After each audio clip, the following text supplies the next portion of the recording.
Então, olá pessoal, sejam muito bem-vindos a mais um webinar do nosso grupo de partículas e astropartículas. Hoje nós temos conosco a professora Karim Menendez, da Universidade Federal do Rio de Janeiro. A professora Karim fez a sua graduação em Física pela UNICEF, no Canadá, fez o seu doutorado em Astronomia no Caltech, na Califórnia, e lá na Califórnia também fez um pós-doutorado nos observatórios Carnegie.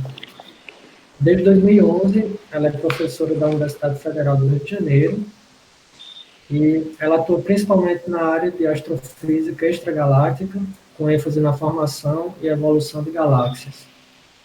Hoje ela vai falar para a gente sobre galáxias extremas, matéria escura, buracos negros supermassivos. É um grande prazer tê-la aqui conosco, Karen. Muito obrigado por ter aceitado o nosso convite para dar essa apresentação para a gente. E eu passo a palavra para você. Tá, muito obrigada, Tessia. Bom, obrigada pelo convite, certamente é um prazer apresentar para vocês, não tanto apresentar, só assim estranho, mas, digamos, compartilhar essa aventura, que não é apenas compartilhar conhecimento, mas compartilhar realmente um progresso, um processo. Então, a ciência sempre está se escrevendo, e esse tema que eu escolhi para falar para vocês, estava em dúvida, trabalho em algumas coisas diferentes, mas eu queria também considerar o background de vocês, os potenciais interesses de vocês, e pensei que talvez vocês se sentiriam um pouco mais empolgados escutando e fazendo perguntas, enfim, discutindo sobre trabalhos que focam no universo distante. Não tanto, talvez, vocês estão mais acostumados, talvez, à estrutura do universo. Eu me interesso muito nos residentes do universo, as galáxias, aglomerados de galáxias, etc, etc. Entendo que vocês fazem perguntas no meio da palestra, tudo bem, podem fazer. É uma coisa que vai levar um pouquinho mais de tempo, peço para passar para o final, mas não tomem isso como uma indicação de que eu não gosto da pergunta ou que qualquer coisa, simplesmente que para poder encaixar um pouco mais no tempo farei isso. Então, agora eu vou compartilhar a minha tela para que vocês possam inicialmente ver suas caras e depois ver a minha apresentação. Ok. Então, estão vendo a tela? Tudo bem? Sim, estamos vendo. Tá ótimo, obrigada. Enfim, então, bom, já me apresentaram, Karim Menendez del Mestre, eu gosto de enfatizar que eu sou do Observatório do Valongo, da Universidade Federal do Rio de Janeiro, porque tem também astrônomos no Instituto de Física, uns poucos, mas alguns, então gosto de chamar a atenção do Observatório do Valongo. E sou parte, enfim, sou uma das coordenadoras do Laboratório de Astronomia Extragaláctica. Temos um grupo bem legal, aí de alunos, pós-doc, professor visitante, professores, então um grupinho bem animado para fazer vários temas de astronomia extragaláctica.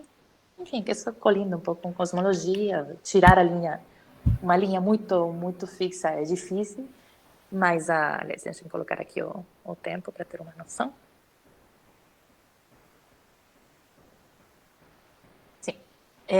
Enfim, então o que eu estou mostrando aqui para vocês, só já para dar uma ideia, quando eu falo de uma galáxia extrema, eu não sabia muito bem como dizer isso curto, sempre termino escrevendo títulos muito grandes, mas são galáxias que estão passando por um processo, muitas delas é processo de fusão, aqui um exemplo, a galáxia Antena, essa é uma galáxia local, do universo próximo, então você vê que tem um monte de estrelas que estão se formando, mas tem muita poeira, essas partes mais escuras que a gente vê, isso poeira, então é uma coisa muito tipicamente associada a galáxias passando por ciclos de formação estelar e galáxias em fusão, ter muita poeira e não tanto ser muito luminosas no ultravioleta e no óptico, que é o que a gente associa à emissão das estrelas, dessa poeira. A poeira absorve muito esses fótons, aquece, que são grãos de poeira, não estamos falando de excitação de moléculas, estamos falando de aquecimento desse grão, e ele emite como um corpo negro, de acordo com a temperatura, então, por definição, a comprimentos de onda maiores, e, em geral, essas galáxias são muito luminosas no infravermelho.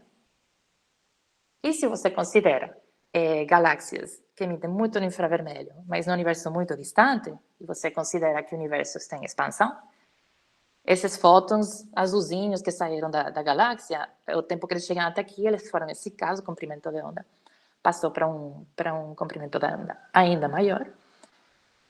E até os fótons infravermelho, a gente termina observando eles no milimétrico, submilimétrico. E daí, então, falamos sobre galáxias submilimétricas, não por conta do tamanho, mas por conta da emissão muito forte nesses comprimentos de onda. Mas eu não ia jogar para vocês galáxias submilimétricas no universo distante, então, são galáxias extremas, pelo que eu vou contar para vocês um pouco. E também eu mostro aqui uma imagem de mais uma caricatura, digamos, que mostra a composição com o tempo de um aglomerado de galáxias. Então, tem um aglomerado de galáxias aparece aí como uma bolinha com um monte de galáxias vermelhas, mas no universo distante são estruturas um pouco mais soltas, compostas de diferentes halos de matéria escura, que estão fusionando, alguns com galáxias, e essas regiões mais soltas e filamentares, me referirei a elas como protoaglomerados. Então, são poucos temas principais, falar sobre como as galáxias submilimétricas, essas galáxias passando por grandes círculos de formação estelar, que coexistem com o crescimento de buracos negros, elas também podem ser utilizadas como faróis para traçar regiões de matéria escura, enfim, de sobredensidade de matéria escura, através da detecção de outras galáxias mais típicas que traçariam o protoaglomerado. Mas, enfim, isso aí mais para dar uma ideia do lingo, mas vamos desde o começo. Então, aqui essa imagem, isso para motivar vocês, que quando vocês pensam no histórico do universo, descrevemos em geral com o início um Big Bang, e tem as primeiras galáxias, muito tempo depois, enfim, alguns milhões de anos depois, começam a se formar algumas galáxias, e realmente tem todo um processo de transformação nesses objetos, e aqui eu estou pulando completamente outras coisas que também acontecem, até chegar nas galáxias que observamos hoje, as galáxias vizinhas, Andrômeda, a Via Láctea está no grupo local, mas quando a gente fala de galáxias no universo local, a gente se refere a galáxias que estão até uns 40 megaparsecs, e megaparsec, se vocês não conhecem megaparsec, não tenho certeza, mas uma parsec é uma unidade que utilizamos muito na astronomia, mas pode pensar que um parsec corresponde a 3 anos-luz, se vocês preferem pensar dessa maneira. Então, o universo local, em geral, a gente se refere a distâncias que vão até uns centenas de milhões de anos-luz.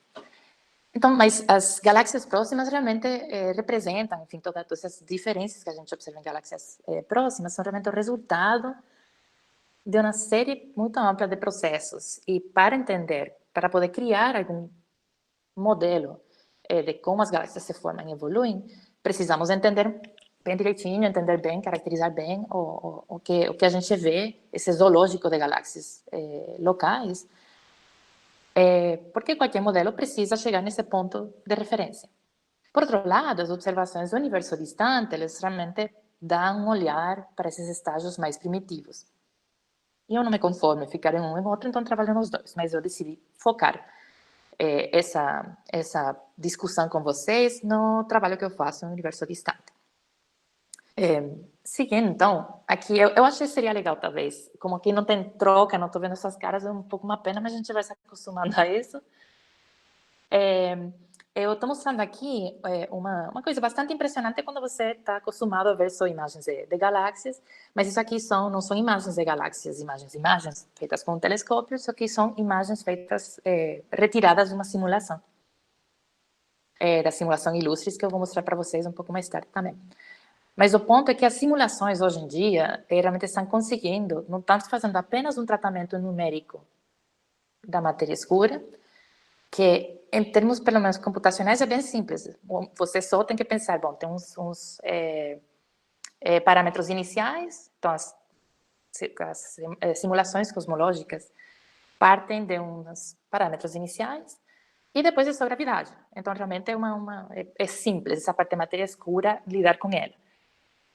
O que apresenta uma problemática bastante grande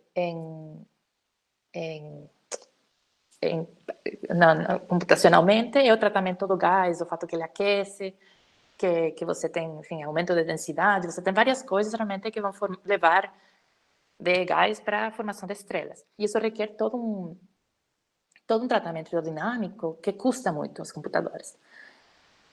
Mas, dessa forma, enfim, observações, teorias, simulações vão progredindo juntas. E aqui era só, vocês não vão poder responder para mim, porque eu não vou... Bom, vocês podem talvez tirar o mute, mas aqui a ideia era para mostrar, aqui você tem duas imagens, uma imagem real e outra imagem, uma imagem resultado de uma simulação. E eu vou pausar um pouco só para que vocês pensem, tomem pelo menos essa decisão de qual que você acha que é a simulação, qual que você acha é a imagem real. Então, vou deixar vocês uns segundos. Então, imaginando que já tomaram uma decisão, estão completamente convencidos dessa decisão, então aqui para mostrar para vocês. Então, na esquerda é a imagem real, Hubble, e na direita é o resultado da simulação Illustris, novamente.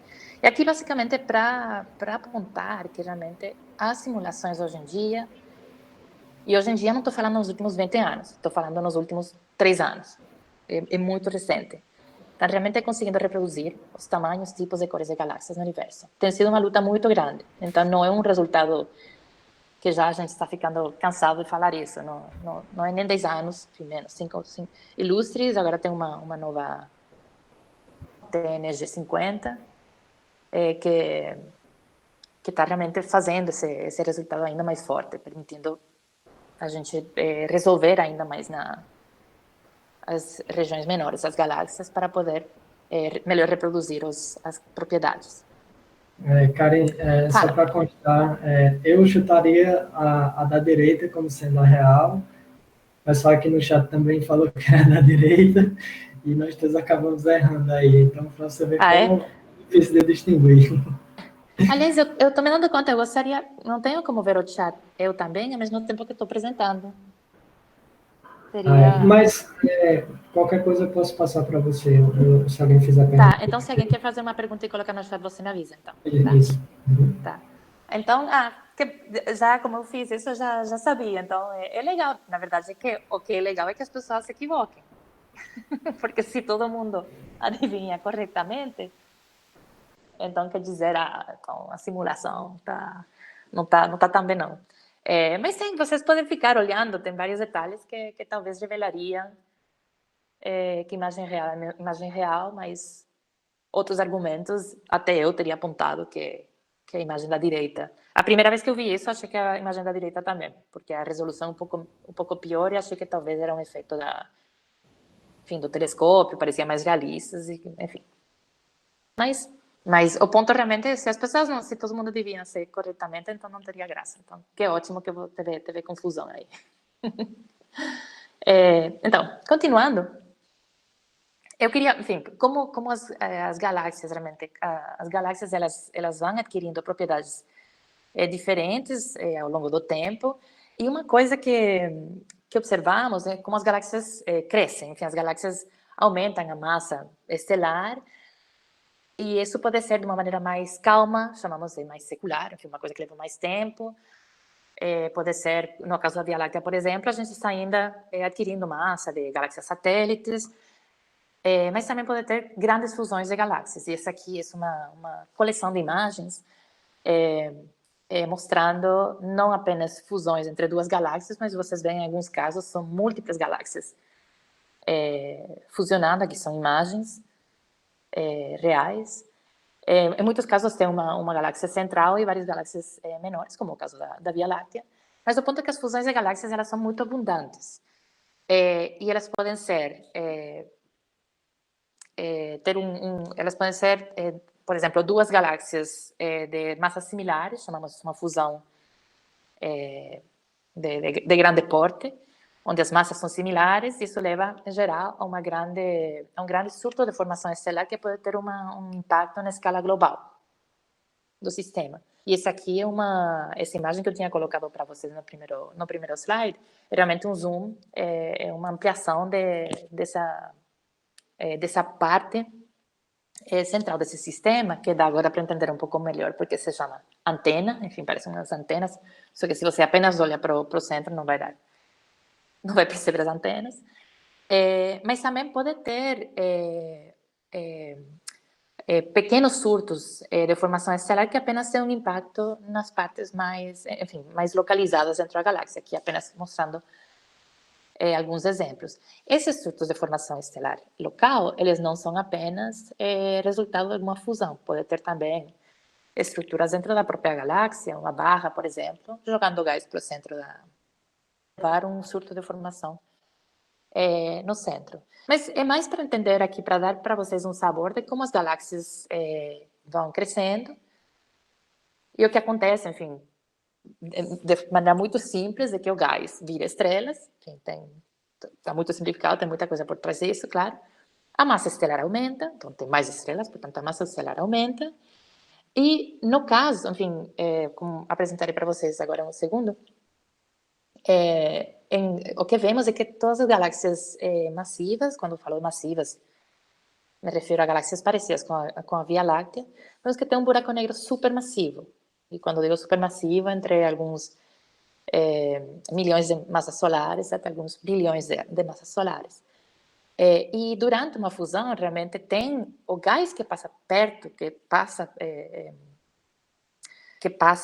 vai na região central da galáxia, vai realmente terminar alimentando o buraco negro no centro. Aqui uma imagem, uma impressão artística, mas foi uma impressão artística que foi a partir de um evento interessante, que foi detectado primeiro em raio-x, depois foi acompanhado utilizando outros instrumentos na Terra, em que aí não foi apenas gás que passou por perto, mas realmente foi uma estrela. Então, uma estrela que passou por perto de um buraco negro, nessa galáxia, enfim, PGC 43234, enfim, e deu para ver, enfim, como um flare nos raios-x, e depois conseguimos acompanhar de outras maneiras.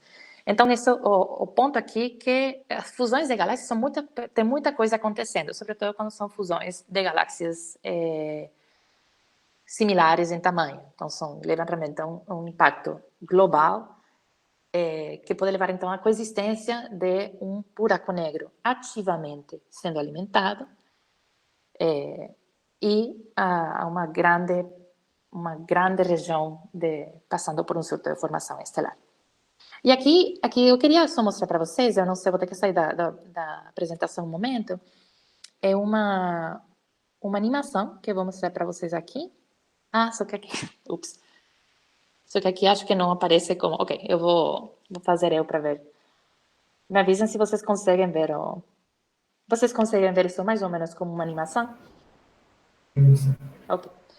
Então, aqui estamos olhando as órbitas, cada pontinho, uma estrela individual no centro da Via Láctea. Essas foram observações feitas, vocês podem ver no lado direito superior o ano, enfim, foram feitas ao longo de mais de 10 anos. É um trabalho do grupo da Andrea Ghez, na Universidade da Califórnia, em Los Angeles, um trabalho excepcional. Tentavam um grupo na Alemanha, pelo Reinhard Genzel, que fez um trabalho similar com telescópios no Sur. Esse aqui foi feito com um telescópio no Havaí. Mas, basicamente, traçando a posição. Então, a vários momentos durante o ano, se media exatamente a posição de estrelas diferentes, de maneira que foi possível... Espera, para outro lado, ok. Foi possível traçar, enfim, as órbitas, e aqui eu vou continuar, porque o que foi chave nesse momento foi vocês vão ver um momentinho que tem uma estrela cuja órbita vai fechar. No momento que fecha a órbita, isso permitiu realmente colocar, muito importante, na massa de um buraco negro supermassivo no centro da nossa própria galáxia. E vou chegar aqui em algum momento. Esperem que meu computador está com problemas um pouco. Mas aí, então aí essa estrela com essa órbita que aqui aparece como amarela, foi um trabalho de muitos anos. Vocês viram, começou acho que em 1997, talvez, terminou em 2013. Esse trabalho continua, na verdade. E aqui, voltando aqui para a palestra, isso nos permitiu, então, medir, prover uma medida bastante precisa do buraco negro supermassivo central na nossa galáxia. E ele não é tão massivo assim, mas ele é considerado como um buraco negro supermassivo, que é quase 5 vezes 10 a 6, então 5 milhões de massas solares. E o que notamos é que esse é um caso muito especial, não só por ser nossa galáxia, mas o fato que a gente consegue fazer uma medida tão precisa. A gente não tem essa facilidade de ver estrelas individuais em outras galáxias. Essas observações foram feitas com o que, por enquanto, ainda o telescópio maior enfim, na escala de 10 metros em diâmetro. Então, o telescópio maior que temos na Terra atualmente no óptico é desse tamanho. E foram feitas observações no infravermelho próximo, porque o centro tem muita poeira, não dá para ver no óptico. Então, é uma região muito empoeirada, então o infravermelho próximo nos permite enxergar essa região com um pouco mais de transparência. Mas aqui, basicamente, é para dizer que a gente tem essa medida excepcional desse buraco negro na nossa galáxia, mas temos indicações, outras medidas, que apontam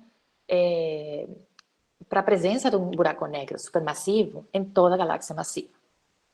Então, tá um pouco a busca de algumas galáxias que não têm bojo, enfim, que tem uma condensação central menor, que pareceria não ter buraco negro, então a gente não sabe, mas, de forma geral, tipicamente, as galáxias massivas possuem um buraco negro central. E, além disso, uma coisa que é muito interessante é que não só tem um buraco negro supermassivo, mas quanto mais massiva a galáxia, mais massivo o buraco negro. E essa aqui é uma relação que eu estou mostrando para vocês aqui, a massa do bojo, que é a condensação central. Se você pensa uma galáxia com um disco, tem um bojo no centro. Se você pensa uma elíptica, realmente é o esferoide inteiro. Mas o que apresenta essa relação é realmente uma relação que vai ao longo de várias ordens de magnitude, é uma correlação muito forte que a gente vê. É meio excepcional se você pensa que o buraco negro, realmente as escalas são muito pequenas, as escalas associadas ao buraco negro, e as escalas associadas ao bojo, enfim, a galáxia inteira, são várias ordens de magnitude, estamos falando aqui. Então é muito estranho, o buraco negro, aí, pequeno, enfiado aí bem no centro, ele sabe onde ele vive, ele mora, tem alguma conexão, tem alguma comunicação nessas coisas. E isso tem sido, ainda, um campo de muito trabalho ativo. Então, essa comunicação que eu falei para vocês, eu falei para vocês, o buraco negro se alimenta quando passa gás por perto dele. O buraco negro, ele vai... E aqui não estou falando só, caso seja uma curiosidade, o buraco negro não é um buraco negro de origem estelar, mas tem outras origens, podemos falar sobre isso depois. Num buraco negro qualquer, ele já começa com algumas centenas de massas solares, o que não é possível por uma estrela normal. Mas o buraco negro, no momento que ele está sendo alimentado ativamente, está engolindo gás, basicamente, chamamos ele de um núcleo ativo. Então, as galáxias, em geral, chamamos de AGN, pelas siglas em inglês, de Active Galactic Nuclei, um núcleo ativo galáctico. Mas, à medida que esse buraco negro vai crescendo em massa, ele pode resultar, enfim, em energia, ventos, um feedback, um processo de retroalimentação. Ele pode aquecer essa região da galáxia hospedeira, e em gás quente não se formam estrelas. Então, quando você aquece, enfim, aquecendo essa região, você meio que interdita, você restringe a formação de mais estrelas. E também tem ventos que podem realmente remover o gás, pelo menos na região central da galáxia. esse impacto realmente se percebe em regiões bem amplas. Isso pode levar a uma sensação de formação estelar. Então, aí é meio que uma comunicação, uma maneira, quando tem você pode imaginar, tem uma fusão de galáxias, tem muitas estrelas que estão se formando, tem um buraco aí no centro, está aí aos pouquinhos crescendo, crescendo, crescendo, e um momento dado, está cheio de poeira, um momento dado, ele vai começar a expulsar essa poeira e cessar também a formação estelar, de forma que isso tem um pouco uma comunicação entre a construção das estrelas e a construção do buraco negro, levando a essa relação que eu mostrei para vocês. Porém, essa história que a gente conta, mas tem muito por trás que está ativamente em pesquisa ativa, porque não, as evidências não são tão simples, então não é um campo muito ativo ainda. Então, esse crescimento em conjunto basicamente faz com que tenha essa comunicação entre a galáxia hospedeira e o buraco negro supermassivo. E aqui, essa imagem mostra um pouco o que eu falei para vocês e apresenta um pouco o cenário de formação de galáxias massivas que vemos hoje. E as galáxias mais massivas, em geral, não todas, mas são grandes, elípticas, no centro de aglomerados de galáxias. E elas apontam, enfim, as populações estelares, a gente vê quão velhas são as estrelas, elas muitas parecem ter tido um momento de formação ao mesmo tempo, que aponta que teve uma grande fusão no passado, passando por um momento de grandes surtos de formação estelar, com muita poeira, um momento dado em que esse buraco negro no centro expulsou o material que faz com que seja mais escurecida essa região, passou a ser um quasar, enfim, quasar sai da palavra quase estelar, enfim. Então, parece uma estrela, mas realmente um núcleo ativo que expulsou realmente o material fora, o material que era um empecilho para ver realmente o resto da galáxia, enfim, esse gás, essa poeira.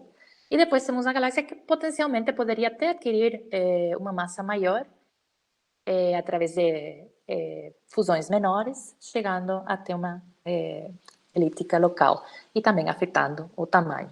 Essa aqui é um pouco a história, enfim, o cenário que a gente entende que como as galáxias massivas se formam. Então, essa necessidade, essa coexistência do buraco negro e formação estelar, essa comunicação entre os dois, temos encontrado várias evidências apontando para esse cenário. E no universo distante, nos últimos 20, 30 anos, tem uma pergunta? Sim.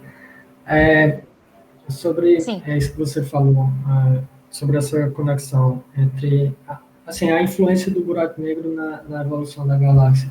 Pelo que eu estou entendendo, essa influência é maior nos estágios iniciais da formação das galáxias, assim, pelo menos depois da fusão de duas galáxias, o buraco negro vai ter uma influência maior a partir desse momento e depois essa influência vai se tornando menos importante? Olha, essa relação realmente pode ser cíclica também. Então, realmente, depende muito digamos, do processo de ativação desse buraco negro central. Você pode ter um buraco negro central dormente, não sei se diria assim em português, mas, enfim, meio que tranquilinho, assim, sem estar ativamente sendo alimentado, como o da Via Láctea. Mas se, por exemplo, vem uma galáxia satélite, ela fusiona e alimenta. Aí você pode ter um momento de reativação desse buraco negro. E esse buraco negro central pode também, novamente, exercer um feedback, que pode ser ventos, energia, que pode afetar novamente o centro. Então, realmente pode ser uma coisa cíclica. Mas, da maneira que eu apresentei aqui, porque realmente, no cenário de formação das galáxias mais massivas, se vemos a idade, uma análise da população estelar nas galáxias aponta a que elas se formaram, o grosso das estrelas se formaram em um único evento bem no passado, então, no universo distante, então, um estágio bastante primitivo da galáxia. E nesse momento, então, o que aponta é que sim, teve um momento em que teve essa formação de estrelas e depois cessou. Às vezes, a problemática que a gente vê que as galáxias que estão formando muitas estrelas no universo distante, elas ainda têm muito gás. Então, tem alguma coisa que deve fazer com que esse gás pare de se tornarem estrelas. E a gente sabe que tem que parar. A gente vê as massas de galáxias hoje e vemos que se essa galáxia, que já está formando um monte de estrelas, já tem a massa das galáxias mais massivas que vemos hoje, então tem alguma coisa que tem que parar a torneira, tem alguma coisa que tem que fazer que cesse essa formação estelar. E de aí, então, a gente entende que o buraco negro teve, sim, um impacto, mas localizado no tempo, nesse caso, em esse momento que corresponde um pouco mais ao início, não ao início da vida, mas esses primeiros estágios. E nesse caso, então, a sua pergunta, sim, seria mais nesses estágios iniciais, mas, como eu falei, pode ter um comportamento cíclico, pode ter populações estelares mais complexas, essa galáxia pode se rejuvenescer, enfim, chamamos de galáxias rejuvenescidas, e você pode ter uma realimentação desse buraco negro, que pode novamente ter um impacto na galáxia hospedeira. Certo. Isso responde a sua pergunta? Respondeu. Eu tenho uma outra pergunta aqui que a Clarissa fez. Ela pergunta se esse mesmo processo ocorre também com galáxias espirais. Sim, então, as galáxias, quando eu falo de galáxias massivas, na verdade, eu também estou falando de galáxias espirais. Aqui nessa imagem é uma galáxia elíptica. Quando eu falei, talvez não enfatizei muito, mas eu falei não que todas as galáxias massivas sejam elípticas, Sim. Mas as galáxias mais massivas são elípticas que estão em centros de aglomerados, mas esse cenário de evolução, sim, explicaria não apenas os bichos mais bizarros e mais massivos no universo local, mas também galáxias com disco. Nesse caso, o que você teria talvez então é que em vez de esse processo que parece levar a produção de um esferoide, você pode adquirir depois por meio de criação do meio intergaláctico ou a criação de pequenos satélites, pode ter a construção de um disco ao redor desse esferoide. Então, em vez de você criar uma elíptica, você está criando bojo chamamos de bojo, a parte central de uma espiral. Então, o bojo de uma galáxia espiral. Então, poderia também explicar. É a explicação que a gente tem para galáxias massivas, de forma geral. Ela ficou satisfeita com a explicação. Tá. Então, Clarice, para que você saiba também, o ponto mais delicado com discos é que se você tem uma fusão, se o disco existe e você tem uma fusão maior, enfim, de grande porte, você pode destruir a estrutura do disco. Mas ela pode ser reformada depois. Mas esse disco, o problema é que ele é um pouco mais delicado, se você, dependendo da geometria do assunto, você pode realmente completamente destruir esse disco. Mas ele pode ser criado depois, então isso aqui não é exclusivo para galáxias elípticas. Posso continuar? Ou tem mais perguntas? Não vejo mais perguntas. Pode ir em frente. Tá, ok. Excelente. Enfim, nas últimas décadas, realmente tem telescópios tanto espaciais como o Hubble, tenho certeza que todos vocês conhecem. Talvez o Spitzer não conhecem tanto. O Spitzer ele foi lançado quando eu comecei meu doutorado, e ele realmente tem um papel importante, não só na minha vida, mas na vida de muitas pessoas, porque realmente foi uma grande revolução no nosso entendimento do universo nele. Então, tudo que tem poeira brilhou, o que estava antes apagado no Hubble brilhou com o Spitzer. Mas ele já foi aposentado recentemente, enfim, terminou, também excedeu o tempo de vida por muito tempo, como muitos desses esses telescópios estão fazendo, o que é uma maravilha. Mas também tem grandes instrumentos na superfície da Terra, que isso nos permite ter telescópios maiores. Aqui eu estou mostrando o do Keck Hawaii, que são dois telescópios. O trabalho da Andrea Ghez, do Centro da Nossa Galáxia, as medidas do buraco negro central foram feitas com esse telescópio. Esses telescópios têm se utilizado para um milhar de coisas. quantidade de galáxias distantes tem aumentado incrivelmente graças a esses telescópios. E aqui era só para, por completeza, mostrar que estamos entrando já nessa década de 2020, que tudo parece horrível, agora é 2020, mas tem coisa boa que vai vir por aí, tem que ter. Mas em termos de astronomia, tem o James Webb Space Telescope, que, em certa forma, enfim, ele é chamado às vezes de um primo do Hubble, mas é meio que primo irmão de Spitzer e Hubble, porque é um telescópio espacial, é realmente um telescópio espacial com o maior espelho jamais lançado, um espelho de 6,5 metros em diâmetro, então ele vai estar todo dobradinho. Se vocês viram alguma vez um vídeo, dá medo, porque realmente ele vai estar todo dobradinho para estar no foguete, e ele vai se desdobrar a caminho do ponto lagrangiano, onde ele vai ficar. Mas aqui também estou mostrando uma imagem, ele não foi construída, então essa aqui é uma imagem computacional.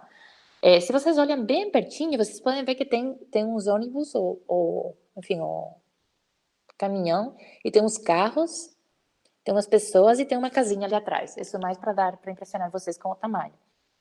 Esse aqui é um exemplo dos Extremely Large Telescopes. Astrônomo é muito criativo com os nomes. Então, são Extremely Large Telescopes. Esse é o European Extremely Large Telescope, que ia ser de 40, vai ser 39 metros em diâmetro. Mas, realmente, eles vão impulsionar as descobertas astronômicas de uma maneira incrível. Então, vai ser muito emocionante. Se vocês são alunos de graduação, vocês vão estar vendo isso, os resultados desses telescópios por muito tempo. Então, isso vai ser uma coisa bem legal. Bom, eu também, mas, enfim, bem empolgante para vocês, porque fica no futuro. Mas o universo, realmente, o interesse de olhar para galáxias distantes é porque o universo a gente vê que ele já foi muito mais ativo. Então, esse gráfico aqui mostra a massa estelar produzida por ano por volume cosmológico, em função da idade do universo, enfim, em função de redshift, mas eu aqui coloquei para que fosse mais acessível para todo mundo. E o que vocês podem ver, basicamente, é que tem um grande acréscimo na quantidade de formação estelar por ano, por volume, quando você compara hoje com, aqui mais ou menos, 8 bilhões de anos. A formação estelar é muito mais intensa no passado, e mais de 50% das estrelas que observamos hoje, elas são produtos de eventos que aconteceram há mais de 8 bilhões de anos. Então, a gente pode ver no universo local que a maior parte das estrelas ela é formada em galáxias desse tipo aqui, como a Via Láctea, 101, enfim, do catálogo de Messier, mas uma galáxia, um disco com braços espirais, um bojo, etc, etc, super linda, uma estrutura maravilhosa, bem delicada, digamos. Mas se a gente compara, ela fica enfiada mais ou menos, a Via Láctea, entre, aqui se vocês olham para, eu estou apontando para o meu dedo, desculpem, aqui. Se vocês se encaixam nessa classificação, que é uma classificação segundo a morfologia, onde tem galáxias elípticas, aqui são galáxias lenticulares, que têm disco, mas não têm braços espirais, e todas aqui são galáxias com braços espirais. Essas aqui têm uma barra, que é uma concentração de estrelas. Isso aqui não é estático. Enfim, tem muitas coisas que dá para dizer sobre as estruturas das galáxias. Certamente a gente não está fazendo coleção de borboletas, vendo as cores diferentes, mas aqui tem toda uma física muito complexa, e não que a gente tem muitas coisas que a gente não entende ainda de dinâmica interna de galáxias.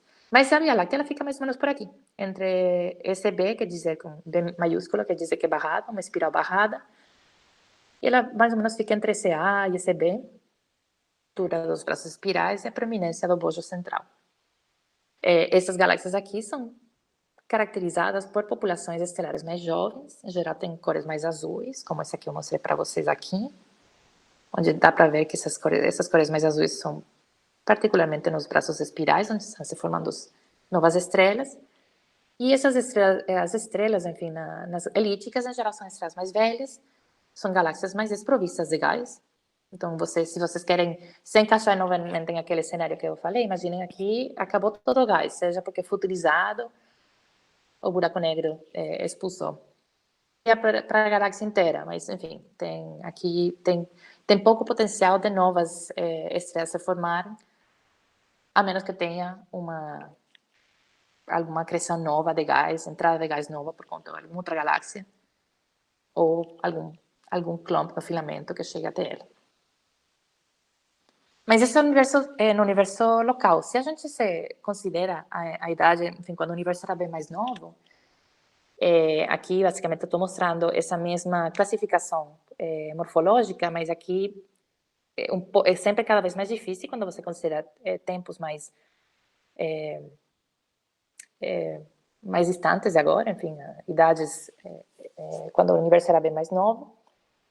Por um lado, vocês veem que tudo fica mais vermelho, mas isso se deve a que, como eu falei, enfim, aqui vocês podem ver o comprimento de onda que observamos, ele é igual ao comprimento de onda emitido pela galáxia multiplicado por um fator de 1 mais Z, onde Z é o redshift, que é enfim, uma maneira de caracterizar a distância. E a gente, basicamente, essa luz que é emitida realmente mais no azul, por conta das estrelas que estão sendo formadas, a gente recebe mais no vermelho. Então, por isso que a gente vê isso assim. Mas o ponto é que, como eu falei para vocês, essa cara tem uma galáxia formando estrelas hoje. Uma galáxia tipicamente que domina toda a conversa sobre a formação de estrelas é esse tipo de galáxia. Mas no passado, as galáxias com maior taxa de formação estelar eram muito diferentes. E os nomes são, em inglês que a gente usa, são train wrecks, que são acidentes de trem, clumpy galaxies, tadpoles, enfim, tem todo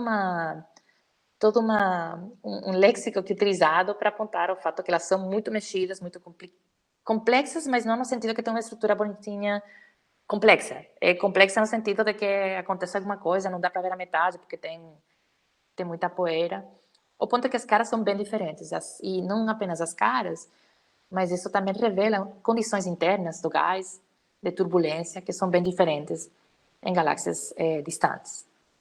Isso aqui já é uma imagem, não é a imagem mais nova, aqui aproveitando realmente um trabalho de Candos, uma colaboração que fez um trabalho bem legal com Hubble, de galáxias distantes, aqui em redshift maiores do que 6, e dá para ver, enfim, vocês podem ver aqui ao redor são fotinhos, enfim, imagens, zooms dessas galáxias individuais, mas todas essas galáxias, o Candos foi com o Hubble, então, mas o Hubble não funciona apenas no óptico, também funciona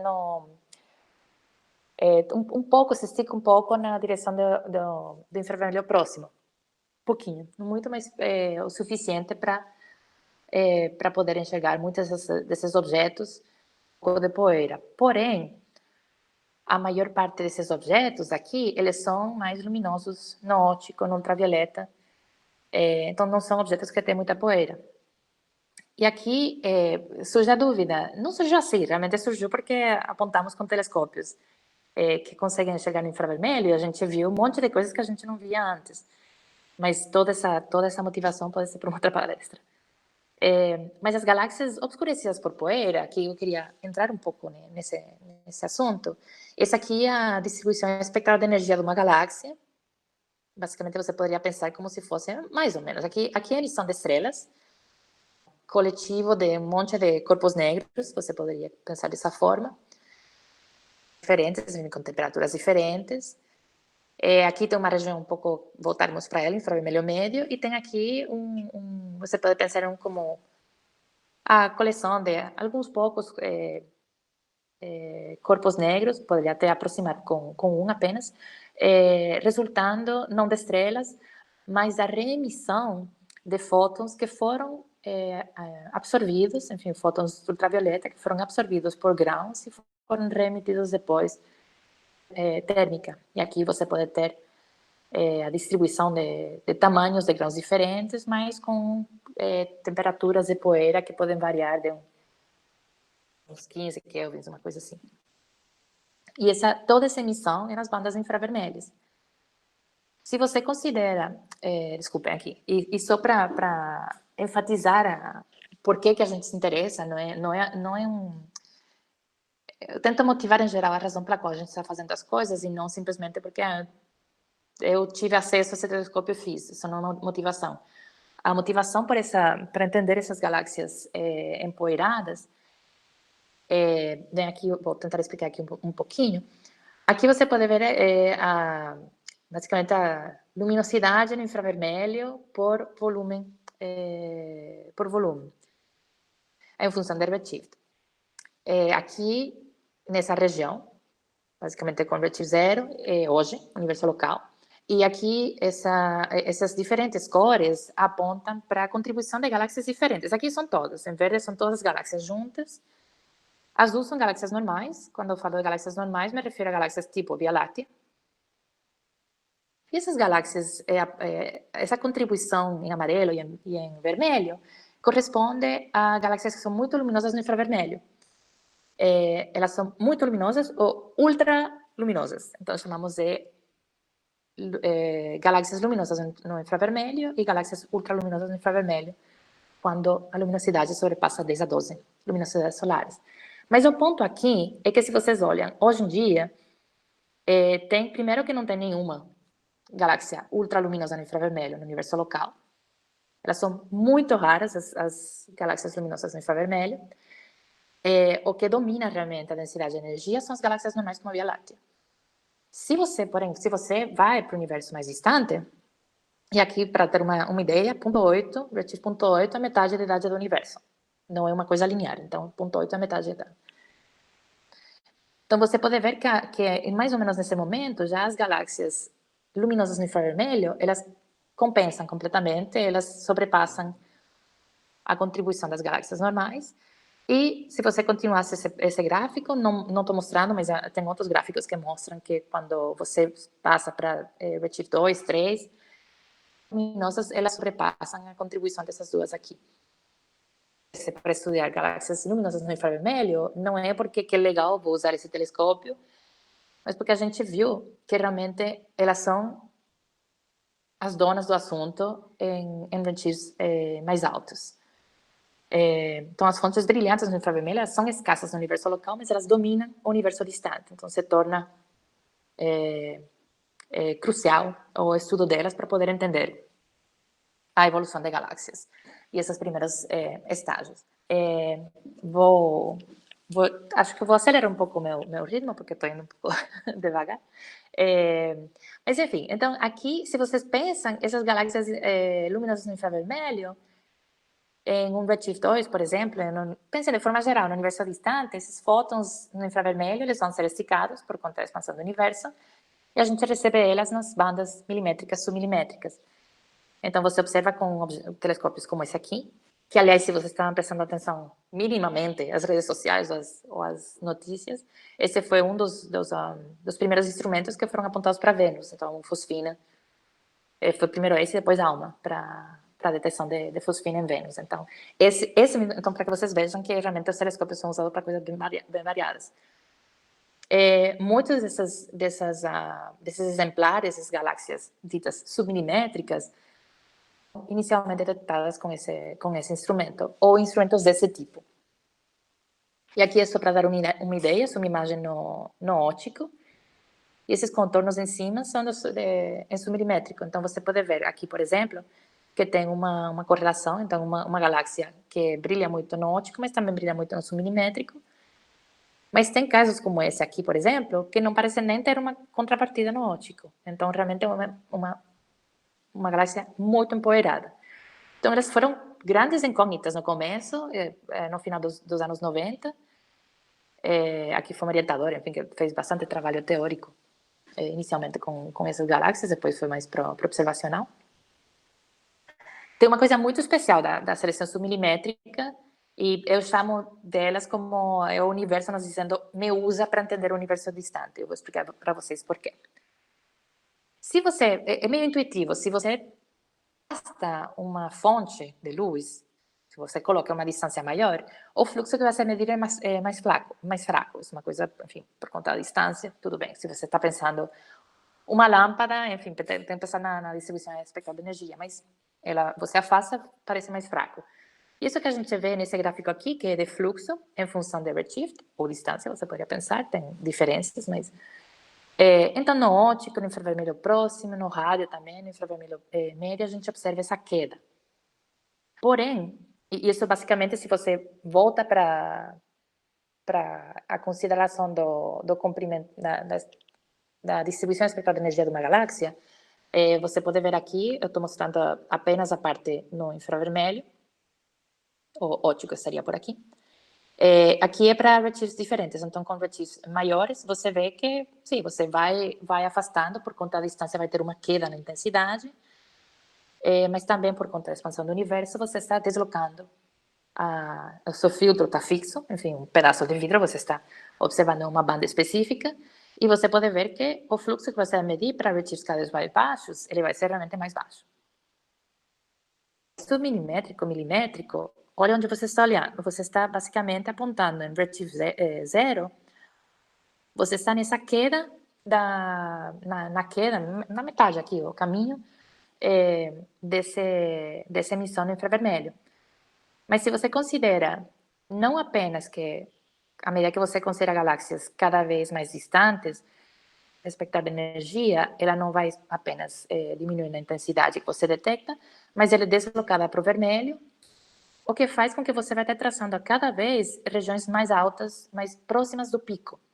E isso que faz, aqui mostra bastante claramente, que uma galáxia, um redshift 8, ela vai ter um fluxo muito parecido, não milimétrico, com uma galáxia com um redshift de 0,5. Então, quanto mais afastada a galáxia, e esse gráfico aqui, que é menos intuitivo para entender dessa maneira, por isso eu coloquei isso aqui, é o fluxo em função de redshift, quanto mais afastada a galáxia, o fluxo ele fica igual. Então, aqui é um pequeno... Ah, não, desculpem, como está em PDF, não vou poder mostrar para vocês. Desculpem, então deixa aqui... Mas o ponto é que, realmente, à medida que você vai afastando a galáxia, você mantém esse mesmo fluxo. Então, as galáxias submilimétricas, elas são tão brilhantes em redshift 1 como em redshift 5-10, que você pode ver aqui, essa parte plana. Então, eu chamo isso realmente um chamado, assim, está gritando, está falando, eu sou que você tem que olhar para entender o universo primitivo. Então, a gente tem utilizado, então, muitos esforços para entender essa população, porque elas realmente são umas lâmpadas para entender as condições no universo distante. E o que temos visto é que elas, aqui eu estou mostrando apenas a localização de galáxias no universo próximo, em redshift baixo, olhando para a taxa de formação estelar, em função de massa, e você pode ver que quase todas ficam lá numa região que chamamos de sequência principal. Milimétricas, são galáxias do universo próximo, galáxias cada vez em distâncias maiores. Você pode ver aqui, esse último gráfico resume bem, a ver que as taxas de formação estelar elas aumentam, tem um deslocamento em massa, então tem as galáxias tipicamente, aqui chamamos dessa sequência principal, meio que representa uma galáxia tipicamente formando estrelas nesse redshift. Essas tipicamente seriam formando estrelas nessa taxa estelar, enfim, em função com essa relação com massa. E em redshifts maiores, ela é mais elevada e mais jogada para massas maiores.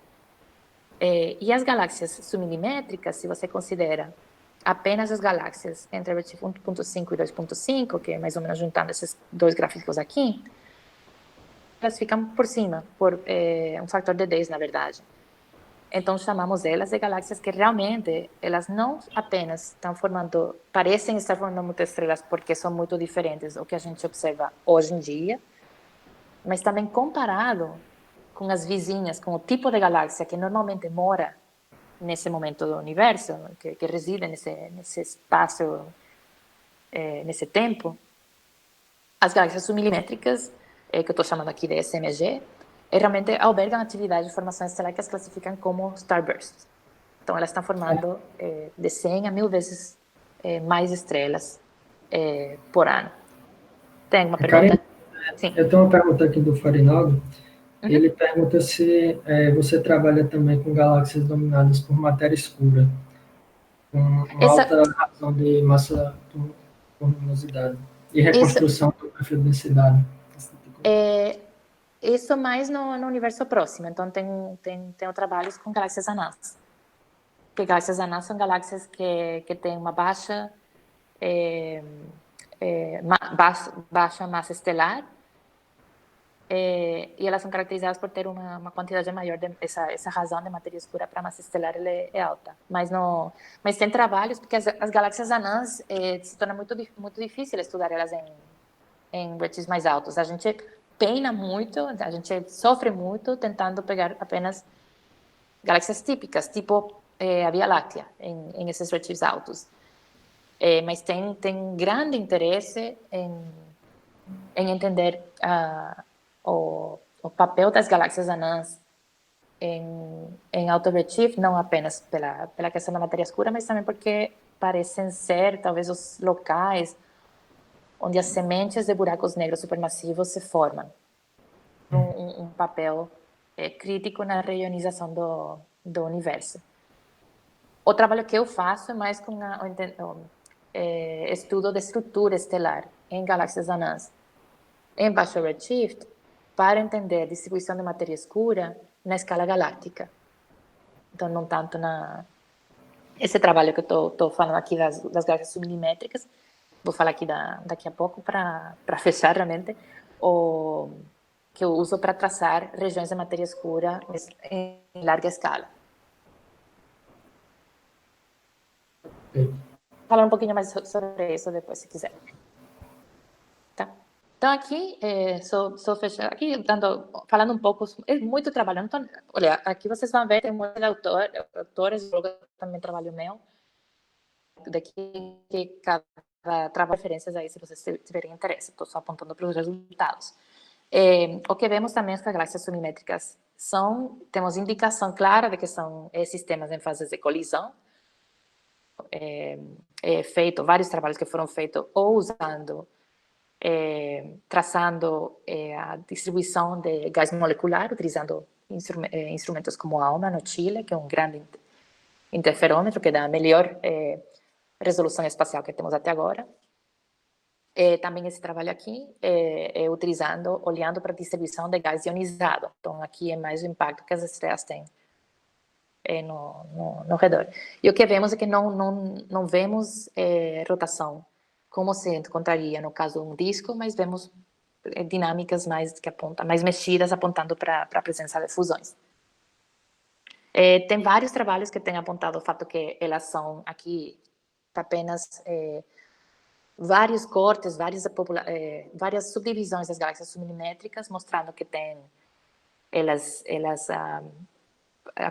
se apresentam principalmente nesse redshift, ao redor de 2, 3, elas têm umas altas taxas de formação estelar, como eu tinha falado para vocês antes, e as massas estelares que elas já têm apontam que elas têm sido tratadas como as candidatas favoritas para ser as progenitoras das galáxias mais massivas observadas hoje.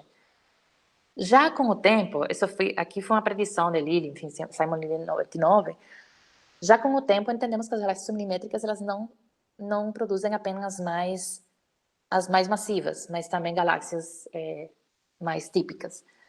Voltando um pouco à pergunta, ao comentário da Clarice.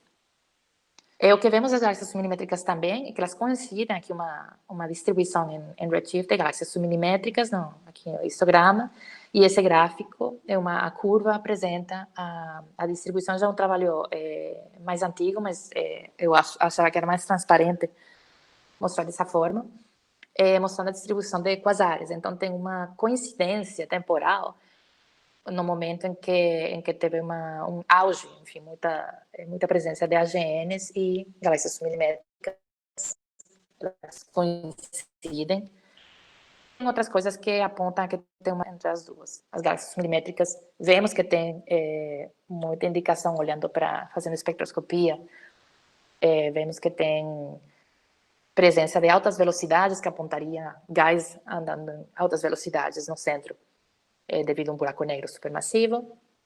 Tem estudos de raios-x que apontam, aliás, que permitem fazer uma medida, raio-x e óptico, uma medida da massa desses buracos negros, não uma medida da massa como a Andrea Ghez fez para o centro da Terra, e o Reinhard Genzel e os grupos correspondentes, Mas são outras medidas que têm apontado que os buracos negros nessas galáxias são menos massivos. Eu vou mostrar para vocês isso daqui a pouco. Também trabalhos estatísticos que têm apontado a que as galáxias submilimétricas residem em halos de matéria escura de massas similares aos quasares também, nesses redshifts entre 2 e 3. Mas essa coexistência, então, de formação estelar e buracos negros, a gente explora ela um pouco mais claramente, são galáxias com muita poeira, indo para essa região aqui, voltando para essa distribuição espectral de energia que eu mostrei para vocês. Isso aqui no infravermelho médio, essa parte assim meio maluca, tem várias bandas de emissão. E aqui, só para falar rapidamente, que tem uma maneira de realmente aproveitar, a poeira atrapalha, mas ela não só atrapalha, ela também pode nos dizer alguma coisa sobre a emissão, enfim, a maquinária de energia que está por trás. E aqui é aproveitando o fato que quando você pensa em poeira, pensa em os grãos, mas se você vai para os tamanhos mais menores, você começa a lidar com moléculas e elas não aquecem, mas elas são excitadas, então tem excitação molecular. E quando vemos regiões, aqui são 2 espectros no infravermelho médio, se você vê uma região com essas bandas de emissão, essas são devidas a esses hidrocarbonetos policíclicos, hidrocarbonetos aromáticos policíclicos, que são basicamente anéis de carbono com principalmente hidrogênio aferrado a eles. Quando a gente vê isso, em geral está associado a fótons de ultravioleta que excitam essas moléculas. Na falta dessas bandas, desses 2 espectros, dá para ver bastante claramente essa distinção. Isso aponta a uma dissolução, ou talvez até uma destruição dessas moléculas, mas, sobretudo, uma dissolução por conta de um contínuo quente, que é em geral associado à presença de um buraco negro supermassivo. Então, é um contínuo, basicamente, são grãos de poeira, nesse momento são grãos, que são aquecidos a temperaturas muito altas, e aqui estamos falando 300 kelvins, mais ou menos, nessa região aqui, e faz com que essa região toda, então, aumenta muito e não conseguimos ver essas emissões do espaço. Mas nas galáxias submilimétricas, fazendo um tipo de trabalho baseado em espectros com o Spitzer, o que vemos é que as galáxias submilimétricas, elas são tipicamente dominadas por formação estelar, com uma contribuição de até 30% de AGNs. E aqui, só apontando que eu tinha mencionado para vocês, que fizemos medidas eu não fiz, aqui estou falando de colaboradores que fizeram,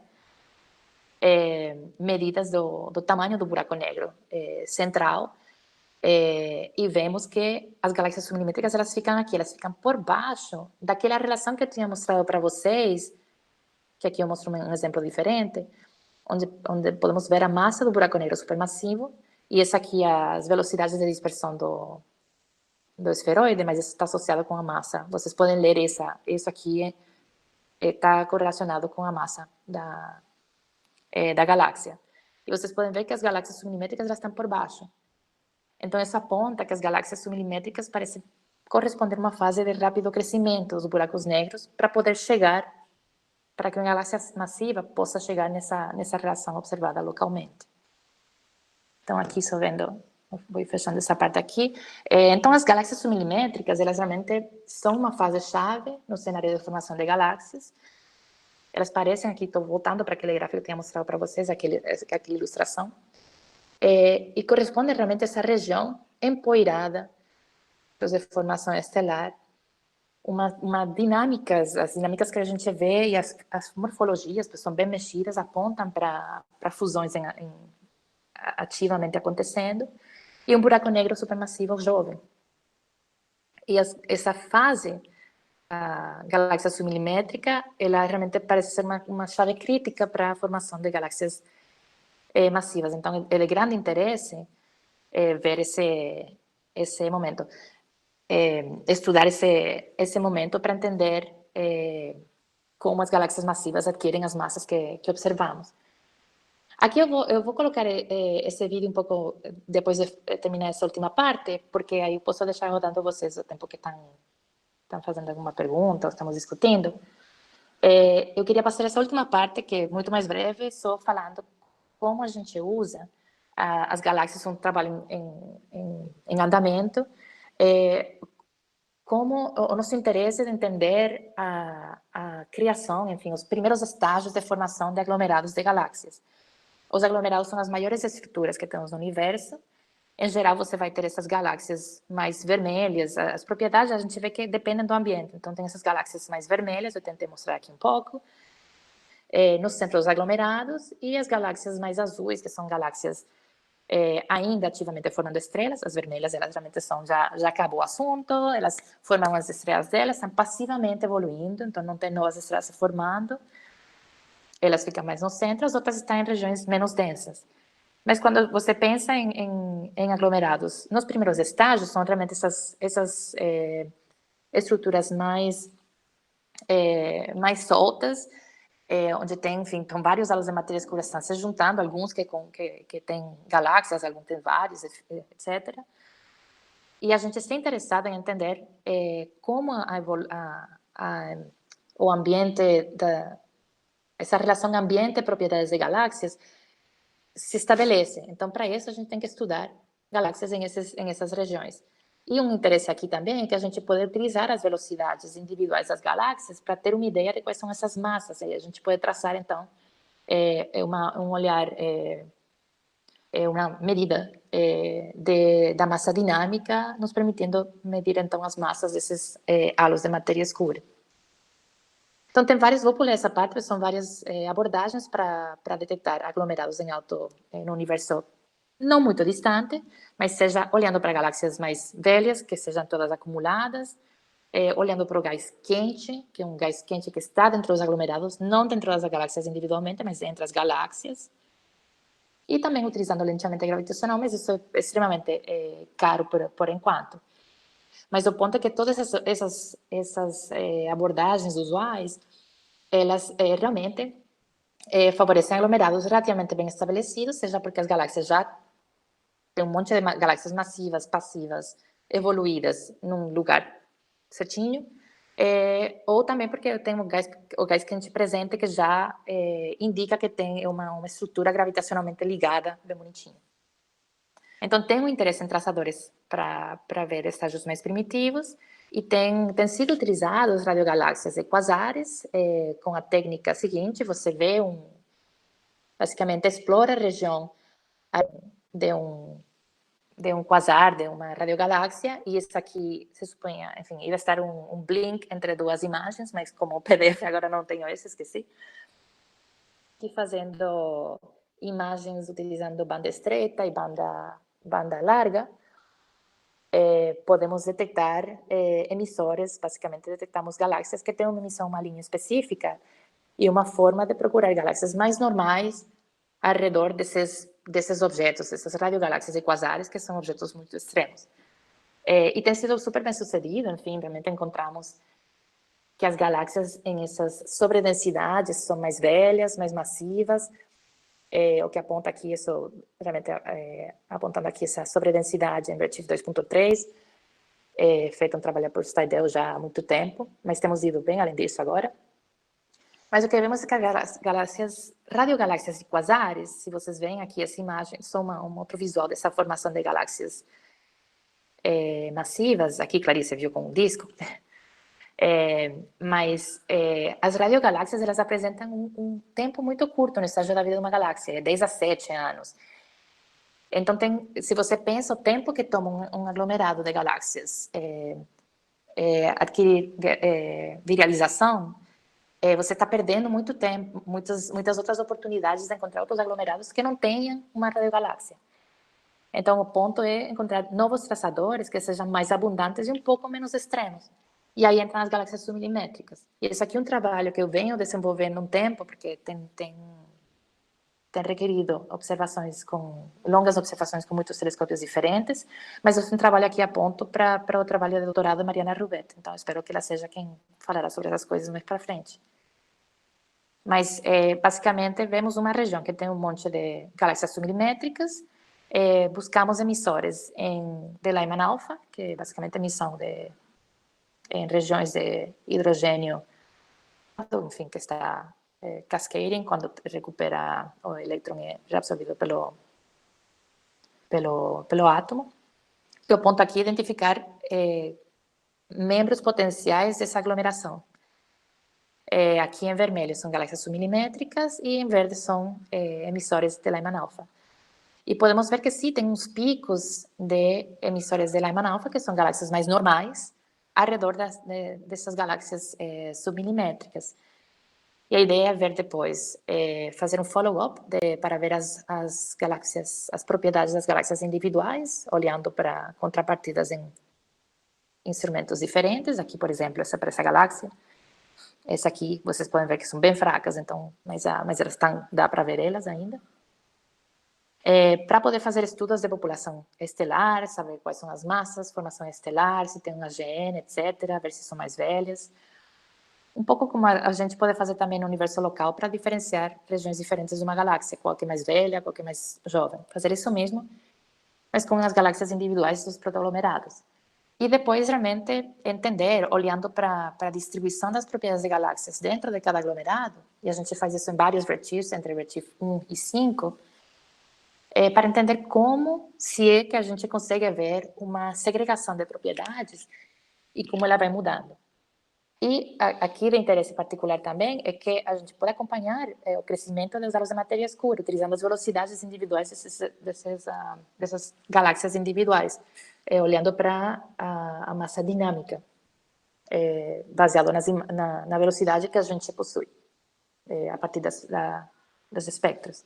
E o que temos encontrado por enquanto é que parece que as galáxias submilimétricas, elas não necessariamente traçam as sobredensidades mais extremas, enfim, não são os aglomerados maiores que temos no universo local, mas isso é uma coisa boa, porque realmente parecem traçar sobredensidades mais modestas, o que realmente nos dá muita mais representatividade, nos permite, então, observar, temos um traçador que não apenas aponta para os lugares mais bizarros, mas são lugares mais normais, mas ainda sendo a construção de aglomerados de menores massas.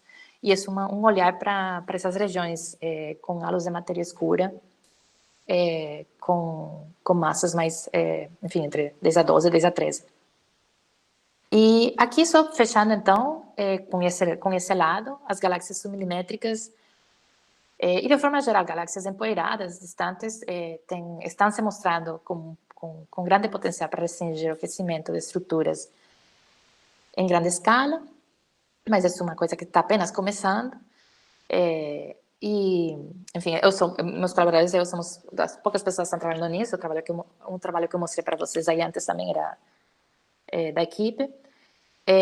Mas é importante, se torna bem interessante poder usar essas galáxias para ter um olhar mais representativo às estruturas em grande escala, que não sejam apenas as fontes, as progenitoras dos aglomerados mais excessivos que vemos hoje em dia.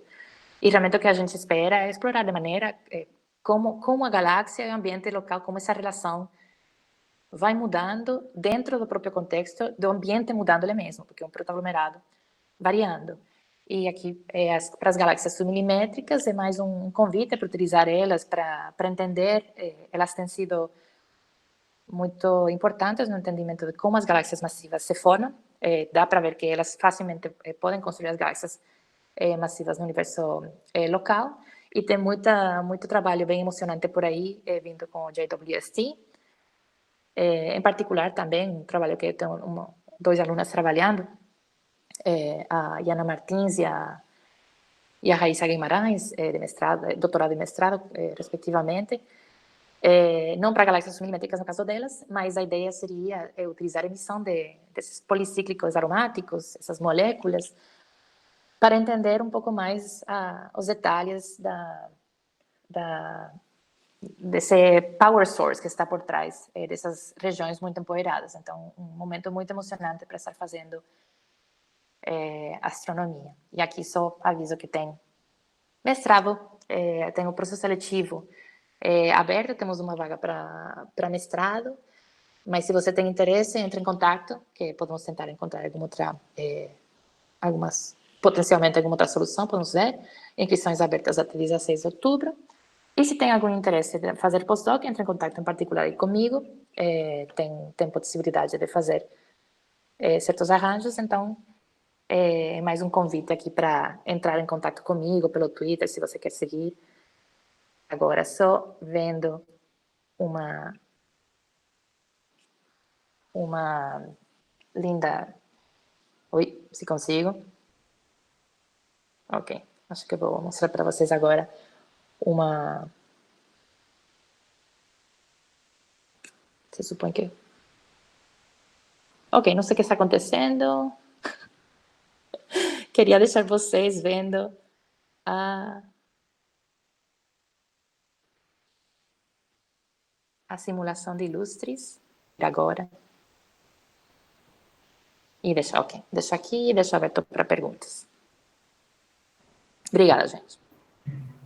Nós que agradecemos, Karen. Muito obrigado pela excelente apresentação, muito interessante.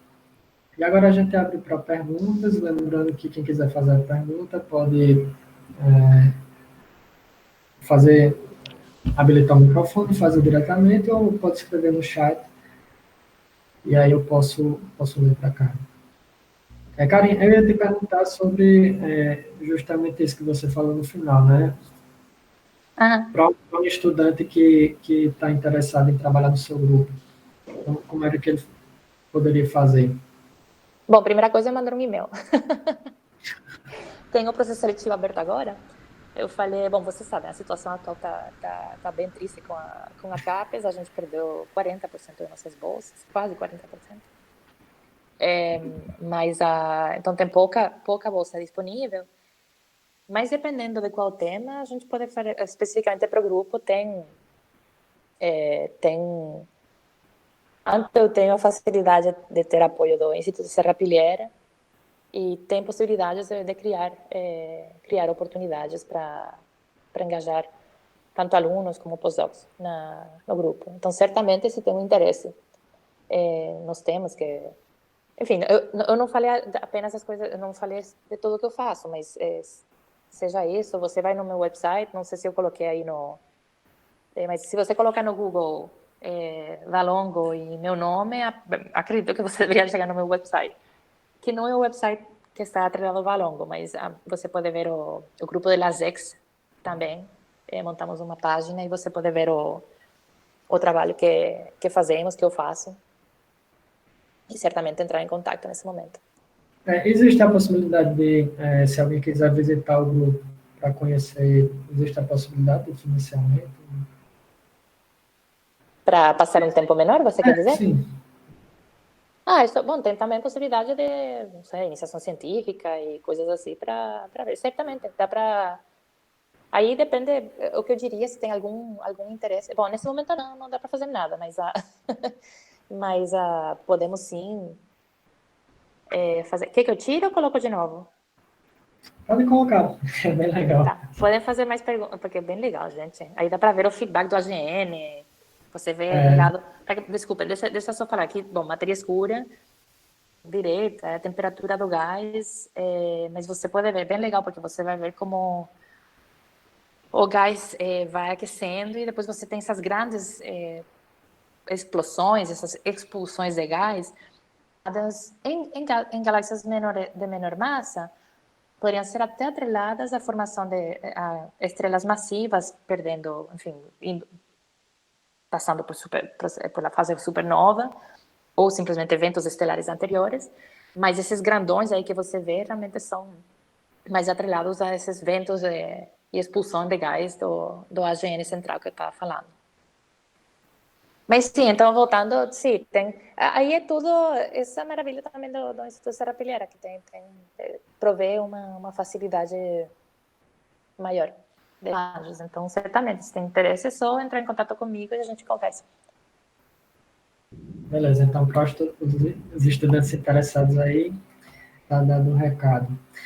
O Farinaldo pergunta aqui, quais são os principais problemas em aberto da área? Olha, várias das coisas que eu falei realmente são áreas ainda ativas. Tem muito tido muito foco em detecção de aglomerados. Aqui um pouco um segue, mas acredito que é uma coisa que você está perguntando, um pouco direções diferentes. Quando eu estava falando sobre abordagens para detectar aglomerados, tem uma técnica que, deixa eu aqui mostrar um pouco para vocês, de detecção de aglomerados utilizando essa aqui, esse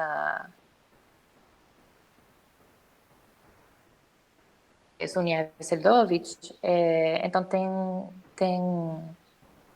tido bastante interesse, tem muitos dados que saíram, não só com Planck, certamente Planck tem um satélite que fez um olhar em alta resolução, a resolução mais alta que a gente teve ainda do Cosmic Microwave Background, e dá para ver todos esses buraquinhos, mas também que correspondem a aglomerados, porque o gás quente que imparte uma energia a mais aos fótons do CMB, que, enfim, tem essa, aqui você vê a distribuição espectral de energia esperada do CMB, e nessas regiões você vai ter impartir uma energia adicional. Basicamente, os fótons eles estão entrando nessa região de muitos elétrons quentes, assim, mexendo muito rápido, então tem inverse Compton, eles são jogados para energias maiores. Então, o que acontece é que cada linha corresponde a uma dessas imagens. Você vê um buraco onde falta, porque inicialmente você esperaria esse fluxo aqui, você recebesse aqui, e em energias maiores você vê um excesso. Então, isso aqui não é suficiente para entender tanto sobre aglomerado, nem para confirmar ele. Então, tem tido muito esforço para fazer follow-ups com outros instrumentos para entender qual é o objetivo desses objetos e poder confirmar eles como aglomerados de galáxias. Isso é uma parte que eu acho bem legal. E com esses mapas de Planck que saíram agora, certamente tem muito interesse para ter um olhar mais estatístico dessas regiões de aglomerados. Por um lado, para entender as galáxias, por outro lado, para entender a matéria escura. E outra coisa, e acho que eu vou favorecer esse, que acho que pode ser mais interessante para vocês, quando eu falo, aqui eu estava falando sobre o interesse de ver a distribuição espacial das propriedades de galáxias, para uma das coisas que eu falei que podíamos medir a massa dessa sobredensidade dessa região toda, utilizando as velocidades das galáxias. Mas isso a gente fala simplesmente assim, mas é muito difícil, porque se você assume que a está virializado, então você pode assumir que a velocidade das galáxias está associada à massa do sistema inteiro. Mas não é um sistema virializado. Então, realmente, fazer esse pulo temos aqui as velocidades das galáxias, e eu quero saber qual a massa traçada, a massa de matéria escura em todo esse sistema, é bem mais complicado. Então, aí tem várias tentativas, mas ainda não tem uma maneira fechada. Eu participei de uma palestra no IAU, que é a União Astronômica Internacional, na Assembleia Geral, em 2018, que foi em Viena, e tiveram um foco, enfim, como se fala, um congresso, enfim, um pequeno workshop, foi um workshop sobre protoaglomerados especificamente, e teve uma conversa depois, assim, um workshop informal, depois fomos todos para uma outra sala, e essa é uma das grandes perguntas, que não sabemos realmente como fazer esse pequeno pulo. As pessoas fazem de maneiras diferentes, mas exatamente corretas. Estamos ainda tentando encontrar uma maneira de poder caracterizar a quantidade de matéria escura nessas regiões. E a ideia realmente é comparar com simulações, então tem um interesse de realmente levar isso mais para frente. Ok. O David tinha uma pergunta. Pode fazer, David. Olá, boa tarde. Na verdade, são duas, e as duas são com relação às simulações. A primeira é, tipo, lá na relatividade geral, quando a gente quer estudar o fluido cosmológico, né, a gente utiliza as próprias galáxias como se fossem as partículas desse fluido, né? Só que lá numa das suas imagens que você faz de simulação de galáxias e tem um conjunto lá de galáxias, você vê Aham, vou colocar aqui só a para. real Aham, com a simulação, é tipo, você vê toda uma formação das galáxias. Então parece que você não está tratando a galáxia como uma partícula em si. Então eu queria saber como é nesse quesito das suas simulações, quais são as partículas que vocês consideram para fazer esse fluido cosmológico aí? É a própria galáxia ou é o gás que forma a galáxia? Porque se for o gás que forma a galáxia, eu imagino que é um número ainda mais absurdo de partículas que você tem que considerar para um computador fazer todas essas contas, né? sim. Bom, deixa eu ver, você vai me dirigindo, então, vou te respondendo aí. Certamente eu tenho visto, escutado de trabalhos que tentam utilizar as propriedades das galáxias de forma a restringir alguns parâmetros cosmológicos, mas aqui talvez a minha descrição é um pouco genérica, porque tem várias pessoas trabalhando nisso também, mas certamente não podemos utilizar as galáxias como se fossem lâmpadas super bem comportadas, porque, como você vê, tem luminosidades diferentes, tem tamanhos diferentes. O que sim é possível utilizar relações, algumas relações de escala que vemos que são constantes. Se dá para utilizar isso, poderia ser uma coisa interessante. Mas certamente tem tem muito campo aberto, tem muita diversidade nas propriedades próprias das galáxias, como para utilizar elas apenas como pequenas lâmpadas. E quando falo lâmpadas, talvez não é a palavra correta, mas não, como uma constante para, para medir outras coisas relacionadas com parâmetros cosmológicos. Mais na direção da sua pergunta sobre a quantidade de partículas, a dificuldade para fazer essas simulações, para que você tenha uma ideia, não tenho um número exato aqui, mas essas simulações, elas conseguem sim começar a lidar com sub-regiões galácticas, então dividir a galáxia em vários pedacinhos, mas estamos muito longe, a gente não consegue, por exemplo, resolver estrelas individuais, o buraco negro individual, nada disso. Então, realmente, tem muito, o que é usado é o que é chamado de subgrid physics. Não sei como se chama isso em português, mas é subrede. Basicamente, você tá falando, olha, eu consigo resolver e fazer tudo direitinho até aqui. Tudo que acontece aqui embaixo, eu tô fazendo uma média. Então, não se faz inventando simplesmente. Então, tem toda uma série de subgrid physics que é feito. Isso tem recebido muita atenção nos últimos anos, muitos adeptos e muitas pessoas em contra também, mas a gente sempre faz com o que a gente tem, porque não dá para simplesmente falar, não dá, então não vamos fazer. A gente tenta fazer e sempre empurrar para tirar o maior proveito do que a gente tem.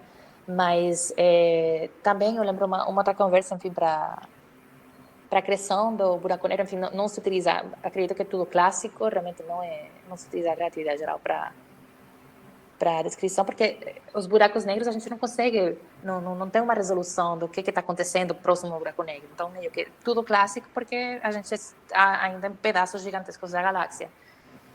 Só que já isso nos permite chegar em estruturas dessa forma. Então, tudo aqui, isso foi reproduzido por essas resoluções, então, por essas simulações. Então, é um espaço de muito, muito movimento. E aqui eu só, na verdade, mostrei várias imagens de ilustres, mas tem outras, tem simulações numéricas que apenas focam em matéria escura, tem outras que não são simulações cosmológicas e apenas focam por exemplo, na evolução de uma barra, enfim, são localizadas em regiões menores, então não se importam tanto com os parâmetros iniciais cosmológicos.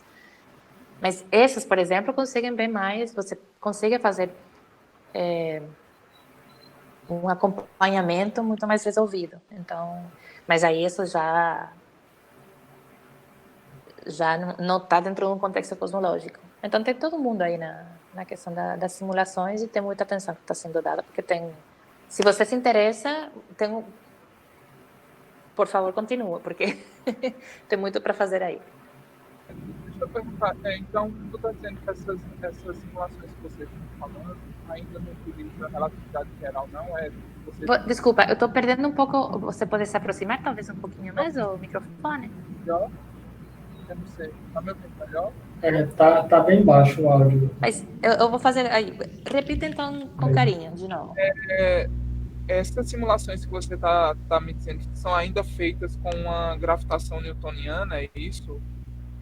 Porque quando eu paro para pensar tipo, em cosmologia, você fala lá, por exemplo, eu fico pensando no substrato de Weyl, porque isso define toda a dinâmica, por exemplo, atual do nosso universo, né? A cosmologia toda, pelo menos que eu conheço, pode ser que existam outras cosmologias, são baseadas naquela ideia do substrato de Weyl, de um fluxo cosmológico todo bem comportado, homogêneo, isotrópico, e tudo isso é uma consequência da relatividade geral. Assim, aí, essas simulações que vocês fazem, elas são só com mecânica newtoniana?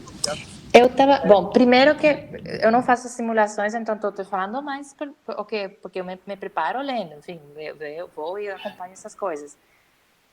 O que estava falando do tratamento clássico, eu estava me referindo a todo esse tratamento hidrodinâmico, do que acontece dentro das galáxias.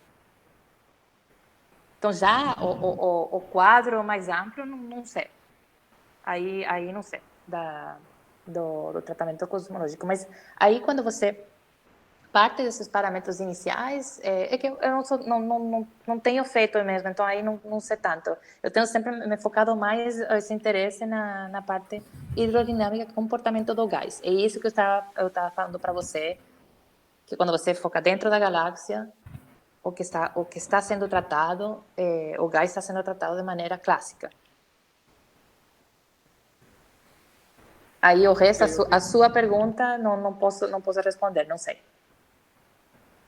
Imagino que sim, não sei. Então, você acha que talvez perguntando para uma pessoa que faz simulação, saberia. Te levei até o limite do que eu conheço nesse aspecto. Muito obrigado. Tá. Eu tenho uma pergunta aqui da Clarissa. Ela diz: você poderia comentar o que define se uma galáxia será predominantemente composta por matéria escura ou não? O processo de formação de galáxias dita isso? Boa pergunta, Clarissa. Eu acho que eu estava te chamando de Clarice antes. Ou talvez outra pessoa, mas desculpa se errei o teu nome. Olha, eu não tenho um gráfico aqui para mostrar, mas entendemos que se você considera a formação de halos de matéria escura, segue mais ou menos uma função de Schechter, que é onde tem uma quantidade maior de halos de matéria escura com menor massa, tem um pico, enfim, como um joelho, basicamente, e depois tem uma queda, tem menos halos de matéria escura mais massivos. A gente vê, se você assumisse que simplesmente as galáxias ocupam da mesma maneira, enfim, não tem nenhum favorecimento de um halo de matéria escura do que outro, você esperaria basicamente a mesma distribuição. Então, aqui basicamente aqui seria número por volume, enfim, densidade, e aqui vamos pensar em termos de massa. Falaríamos de luminosidade, mas como estamos falando de matéria escura, vamos falar de massa total. Então você teria essa função assim. E para a galáxia, obviamente tem menos massa estelar, então você esperaria a mesma distribuição, só um pouco mais para baixo, então menos quantidade. Você teria uma distribuição, não teria nenhuma preferência. Só que quando a gente... E aqui eu vou passar para a luminosidade. A função de luminosidade das galáxias, e aqui, mesmo só falando localmente, mas tem estudos de função de luminosidade em ambientes mais altos, porque nos dá muita informação sobre os processos de evolução de galáxias. Você vê que não é bem assim, realmente tem parece ter uma preferência, ter um halo de matéria escura, tipo caixinhos de ouro. Tem, esse é muito massivo, esse é muito pouco massivo, então tem uma preferência, tem eventos, tem processos que acontecem dentro das galáxias que fazem com que não seja tão eficiente, digamos, a construção de uma galáxia dentro, a ocupação de certos halos de matéria escura. No caso das de menor massa, que é onde foco a sua pergunta, se você tem uma região de formação estelar, quando essas estrelas muito pouca massa, ou massas baixas, enfim, quando a gente fala das as anãs, que são essas galáxias de menor massa estelar, que ocupam halos de matéria escura em proporção, tem mais matéria escura que as outras, são menores do que 10 a 9 massas solares, é mais ou menos isso, entre 10 a 6 e 10 a 9, então de 1 milhão a 1 bilhão de massas solares. Menorzinho termina sendo já quase um aglomerado estelar dentro de outra galáxia. Mas essa massa estelar, essa região, quando tem gás que forma estrelas, essas estrelas, quando elas saem da sequência principal, elas começam passam pela, se tornam estrelas gigantes, elas começam a jogar material para fora, tem ventos estelares, chegando as estrelas de maior massa, vão passar pela fase de supernova. Esses ventos, se você tem o seu poço de potencial, ele é muito raso, esses ventos podem disrupt, podem interromper completamente mais processos de formação estelar, porque eles terminam jogando o gás rapidamente para fora. Então, você pode ter um primeiro evento de formação estelar que vai eliminar o gás da galáxia, que vai tirar para fora. Talvez ele volte, mas pode ser o caso também que joga para fora. Então, dessa maneira, você termina esses processos internos das galáxias e esses ventos estelares, no caso das galáxias de menor massa, sim, podem levar a favorecer menores massas estelares do que você esperaria para essa quantidade de matéria escura. Só repetindo, então, se você tem esse poço de potencial raso e você compara com um poço de potencial um pouco mais profundo, aqui falando uma galáxia um pouco mais massiva, essa galáxia mais massiva, como a Via Láctea, vai ter uma supernova, tudo bem, vai ser um pouco de gás, que seja mais... Ela se mantém e vai manter mais gás dentro dessa galáxia e vai continuar formando mais estrelas. Então, essa proporção matéria escura, estrelas, ela vai ser mais comum, mais típica. As galáxias anãs, que têm um poço de potencial mais raso, elas vão parar, essa massa estelar não vai conseguir crescer muito, simplesmente porque cada vez que tem uma supernova, o gás vai embora e fica sem possibilidade de crescer mais em termos de massa estelar. Então, a proporção de matéria escura para massa estelar fica mais marcada. Então, tem mais matéria escura para essa massa estelar. Ficou claro? Acho que sim, ela disse que achou muito interessante É bem legal. As processo. anãs são bem interessantes. E afeta várias outras coisas, metalicidade. As anãs, em geral, vão ter uma metalicidade menor, porque, de novo, elas estão perdendo os metais, elas não conseguem agarrar. Então, tem todo um mundo interessante aí para explorar. Perfeito. Tem uma pergunta aqui do Farinaldo, ele pergunta como podemos inferir a massa do buraco negro na nossa galáxia. Acho que você até comentou um pouco no começo da apresentação. Sim, aí o que eu mostrei, porque esse realmente é um dos poucos, é o único que a gente consegue realmente medir dessa forma. Eu vou só aqui mostrar o tempo que eu explico. Mas aqui foi realmente medindo, para a nossa galáxia, Farinaldo, você que é para a nossa galáxia que você está falando, certo? Sim. Tá. Então, aqui, o que esse grupo, estou falando aqui da Andrea Ghez, mas também tem um outro grupo de Reinhard Genzel, gosto de mostrar o trabalho dela. Dá para ver, aqui foi medindo ao longo dos anos, que você pode ver como está correndo o tempo aí, as posições diferentes das estrelas. Então, sempre indo para as mesmas estrelas, as estrelas mais próximas do centro. Aqui foram observações feitas com infravermelho próximo. Claro, aqui você não está vendo imagens, é aqui uma representação das posições. Mas basicamente quando você fecha, dá para ver essa órbita amarela, basicamente assumindo, mas aqui assumindo clássico, movimentos newtonianos, então deu para chegar nesse valor de mais ou menos 5 milhões de anos, milhões de massas solares. No caso de outras estrelas, de outros buracos negros em outras galáxias, um pouco... Aqui não tenho nada para mostrar para você, mas tem várias maneiras. Uma delas, que é muito utilizada, é fazendo espectroscopia da região central. Aqui estou mostrando, aqui isso é uma simulação, mas se você faz espectroscopia da região central, colocando uma fenda, você... O movimento do gás que você vai ver, vai ter um movimento do gás que pode ser por conta da rotação, digamos aqui, se você está olhando para uma galáxia com um disco, mas bem no centro, percebemos que tem um alargamento das linhas. Então, em vez de você ver emissão, digamos, H-alfa, que é emissão de... tem a transição de N3 para N2 na série de Balmer. Você vai ter, em vez da linha de emissão estreita, você vai ter uma linha de emissão bem mais larga nessa região específica. E, aliás, se você faz espectroscopia espacialmente resolvida, você pode ver no resto da galáxia tem emissão de H-alfa bem fininha e no centro bem larga. E isso é devido ao gás se movimentando muito rapidamente nessa região mais próxima do buraco negro.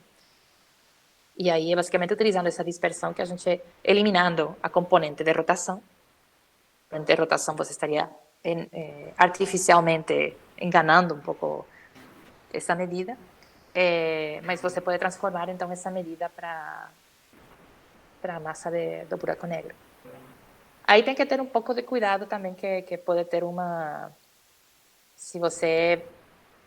enfim, a presença de um AGN também pode alargar essa medida, mas tomando certos cuidados dá para fazer uma medida mais robusta. Ok. Agora a pergunta do Jacinto. Pode fazer, Jacinto? Então, obrigado, professora, pela palestra. Achei muito, muito massa, eu gosto muito desse assunto. E também deve ser muito interessante para quem gosta de trabalhar com detecção indireta de matéria escura, né? Então, além da parte astrofísica em si. A minha pergunta ela está exatamente associada a um pouco de matéria escura com essa astrofísica. Uhum. Porque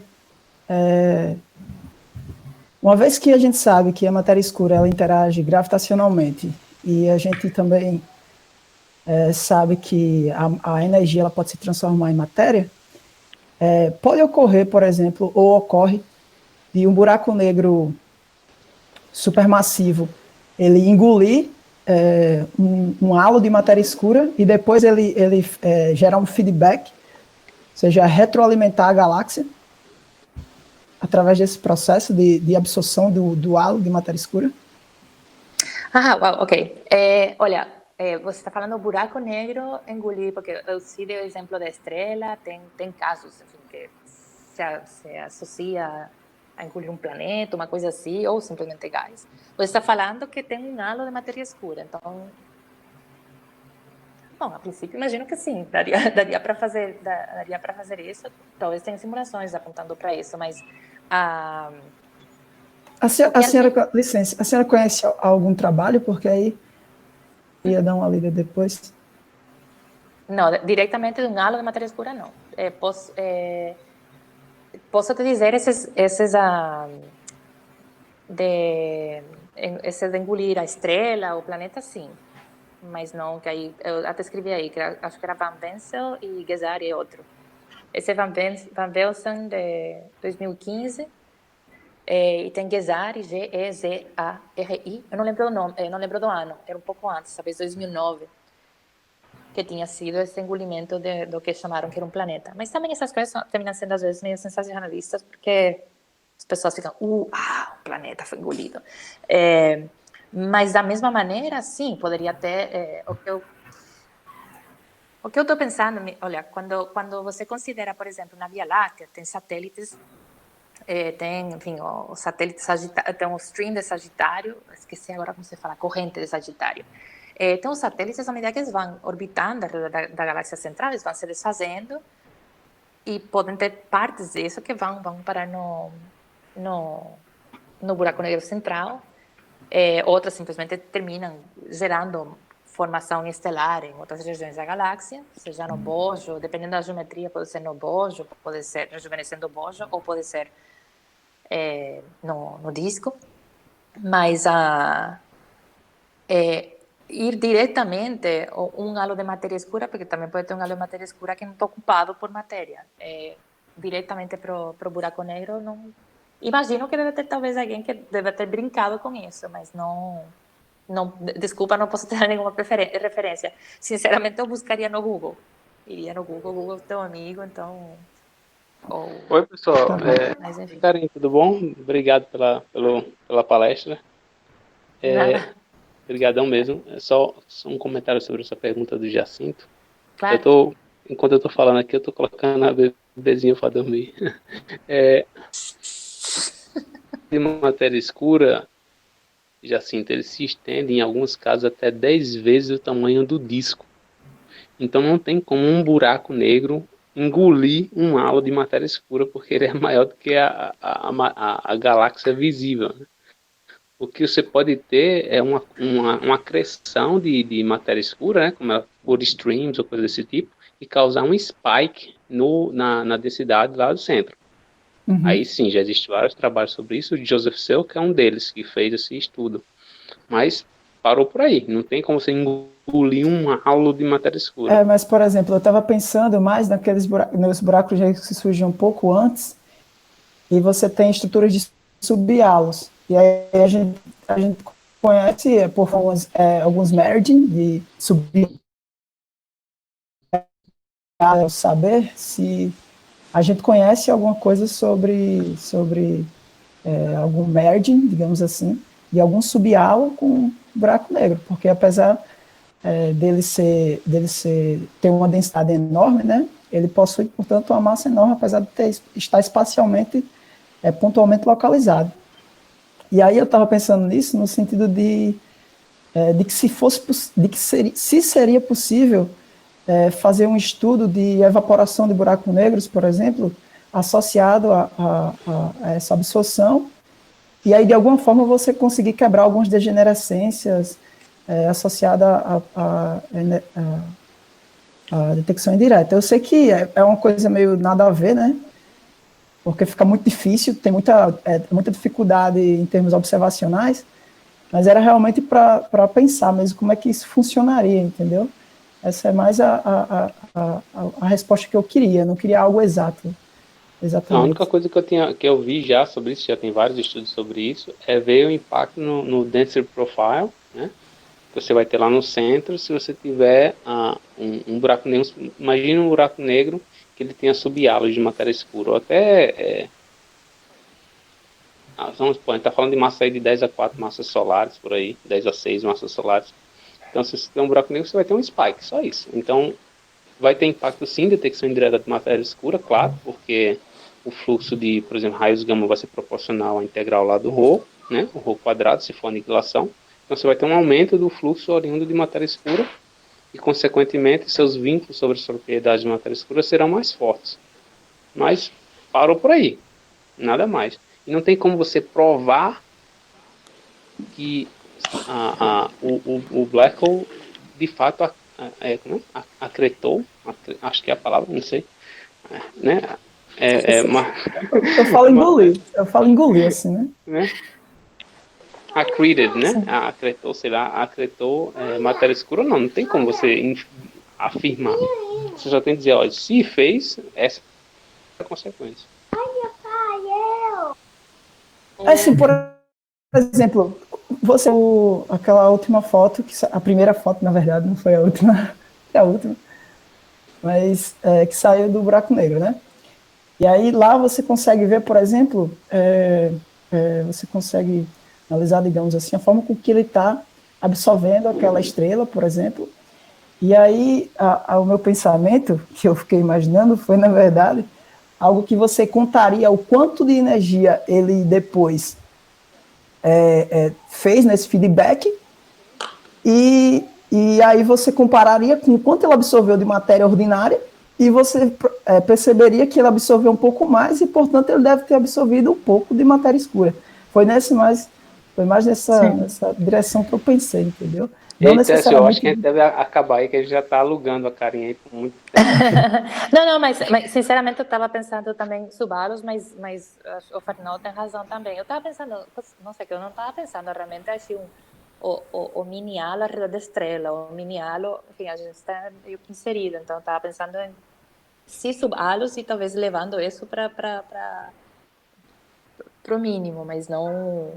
Eu concordo, acho que está super bem que o Farinaldo entrou aí nessa conversa para falar sobre a questão da matéria escura, assim, que aliás eu também não tinha pensado tanto nisso, achei interessante. Então, se você não se incomoda colocar no chat a referência, eu achei interessante, assim, só não de um halo de matéria escura, mas essa questão da resposta de um buraco negro a engolir ou acretar matéria Tá, eu escura, coloco. mas tá, obrigada. Mas mas é isso também. Eu acho que essa ideia aqui tem. Pode ver o paper aí, ele fala um pouco sobre todos os detalhes da estrela, mas não. Quem vem a estrela está embebida dentro de todo o halo de matéria escura da galáxia. Então aqui todas as escalas são todas pequenas. O buraco negro, a estrela, o planeta. Então ele não necessariamente está atrelado a seu próprio halo, mas partículas de matéria escura entrando no buraco negro, então sugiro sim a referência que o Fernando está colocando aí no chat. Karim, uma pergunta rapidinho, assim, acho que eu peço aí concluir, terminar. É uma dúvida que eu tenho, assim, quais galáxias que nós observamos, assim, quais são os tipos de galáxias que nós observamos que elas não são dominadas por matéria escura? Que seja ao contrário, você quer dizer? Ou, porque em geral a gente não Isso, fala. Sim, que que não não seja. seja dominada. Olha, tem. Se tem assim, a gente entendeu que galáxias tipo, sei lá, uma das que você falou lá, As anãs. dos tipos de galáxias, tem algum tipo específico que a gente sabe que essa daqui não é dominada por matéria escura?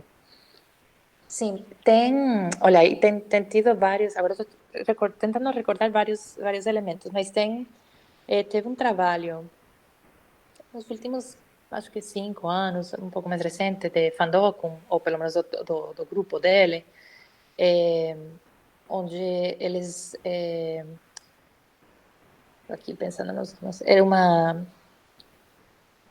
ultra.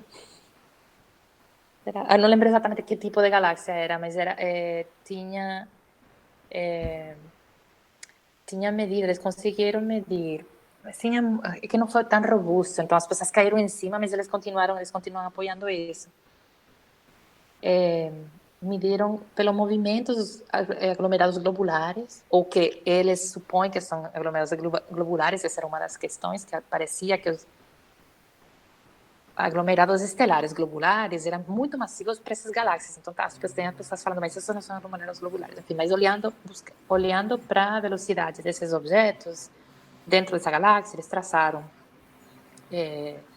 enfim, quantificaram quanto seria o que chamam de maximum disk, uma componente da galáxia que estaria associada à matéria normal, enfim, gás, estrelas.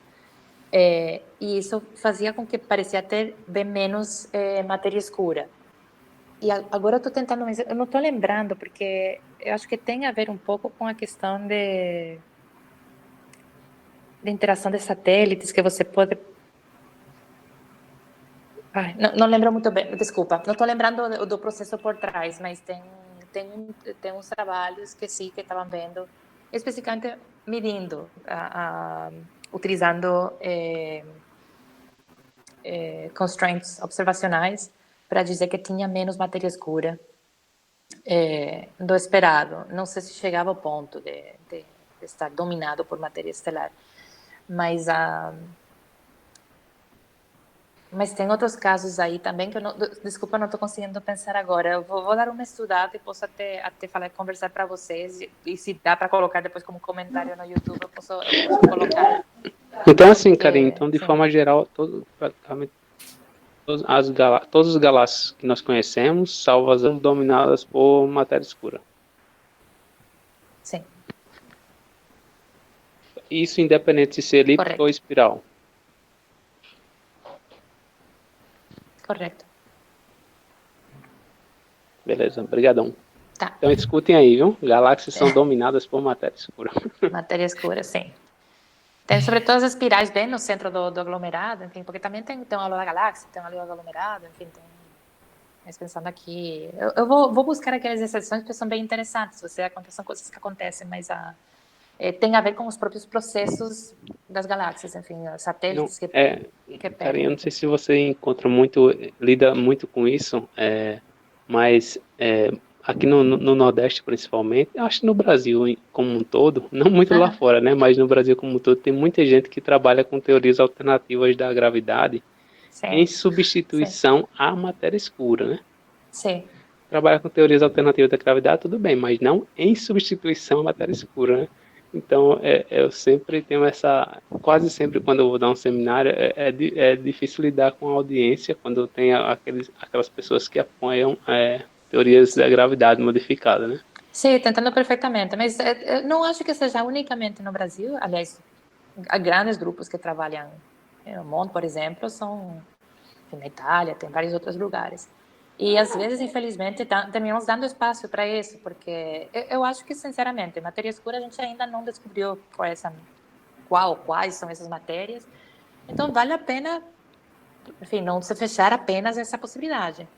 Mas acho que às vezes a gente dá palco demais quando falamos como se fosse a mesma medida, enfim, a ideia de matéria escura, de uma teoria que explica, então, as velocidades nas periferias das galáxias, enfim, os aglomerados, o bullet cluster, um monte de outras coisas, e a gente coloca meio que no mesmo patamar MOND e outras teorias de gravitação modificada, que realmente termina afetando bastante o debate, porque eu acho que é um perigo, mas eu não diria que tem que eliminar por completo, mas te entendo perfeitamente. Eu não consigo falar em geral de matéria escura sem que me falem, tem sempre essa pergunta que vem por aí. Mas então eu estou contigo, entendo perfeitamente.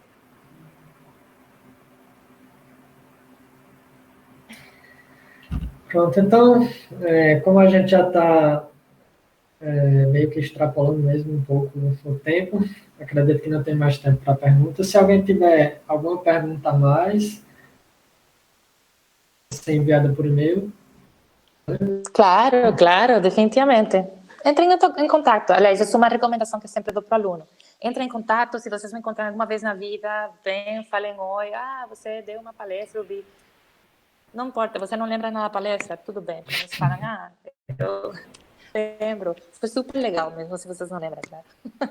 É bom, então isso faz parte do networking. Sintam-se à vontade de me escrever um e-mail, conversar, o que seja, tá? E podemos conversar assim no... Enfim, eu coloquei vários contatos aí, como vai passar tudo no vídeo, no YouTube, vocês podem encontrar por Twitter, por todo, então... Tá? Muito obrigada pela oportunidade, foi legal, muitas perguntas, muito legal. Nós é que agradecemos imensamente a sua disponibilidade, Karine, por ter dado essa apresentação. Agradeço a todos que nos assistiram. E é isso, pessoal. Até a próxima. Tá. Tchau, tchau.